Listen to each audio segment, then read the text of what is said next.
আসসালামু আলাইকুম, সবাইকে শুভেচ্ছা ও স্বাগত জানিয়ে শুরু করছি আজকের নিউজ। শাহজালালে এক ভিন্নধর্মী প্রতারক আটকের মজার গল্প।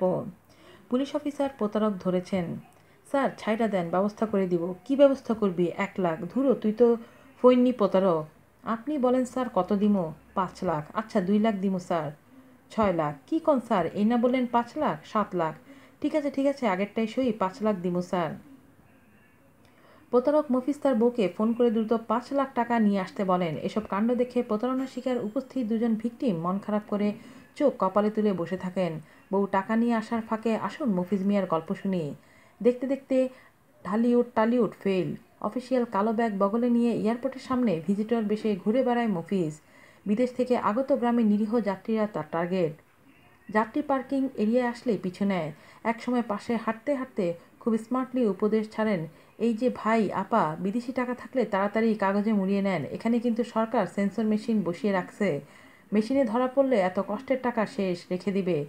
যাত্রী ভরকে যায়, তখনই তিনি পকেট থেকে একটা কাগজ বের করে যাত্রীর সহযোগিতায় এগিয়ে দেন। যাত্রী যখন বিদেশি টাকা কাগজে মোড়াতে থাকেন, তিনি মোড়ানো হচ্ছে না জানিয়ে বলেন, এদিকে দেন আমি মুড়িয়ে দেই। এই বলে যাত্রীর কাছ থেকে কাগজ মোড়ানো টাকা নিয়ে যথাযথভাবে মুড়িয়ে আবার যাত্রীর হাতে দেন এবং শরীরের কোথায় রাখতে হবে তাও দেখিয়ে দেন। তারপর গাড়ি ভাড়া করে দিয়ে যাত্রীকে বিদায় দেন। যাত্রী বাসায় যেয়ে কাগজে মোড়া খুলে দেখেন ভিতরে বিদেশি টাকার সব সাদা কাগজের টুকরা বনে গেছে।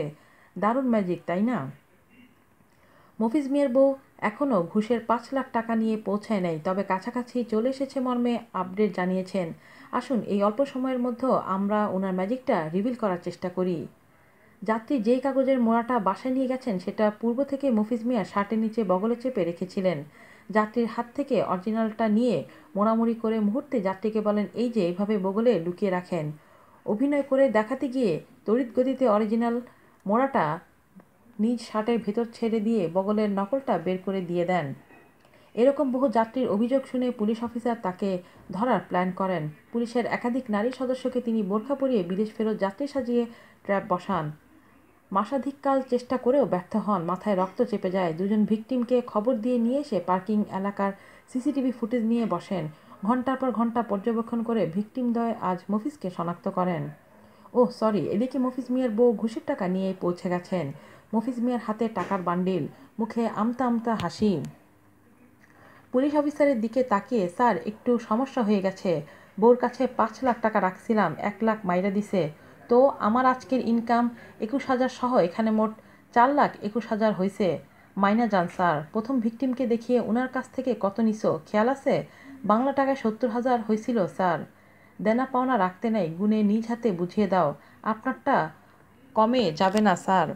দ্বিতীয় ভিকটিমকে দেখিয়ে ওনার কাছ থেকে কত নিছো? 23,000 হয়েছিল স্যার, গুনে দিয়ে দাও। আপনার জন্য বাকি আছে 3,28,000, গুনে দেব স্যার। অতঃপর পুলিশ অফিসার প্রতারণা, যাত্রী হয়রানি ও ঘুষ অফারের দায়ে মফিজকে অবশিষ্ট 3,28,000 টাকাসহ বিমানবন্দরের ম্যাজিস্ট্রেট কোর্টে সোপর্দ করেন।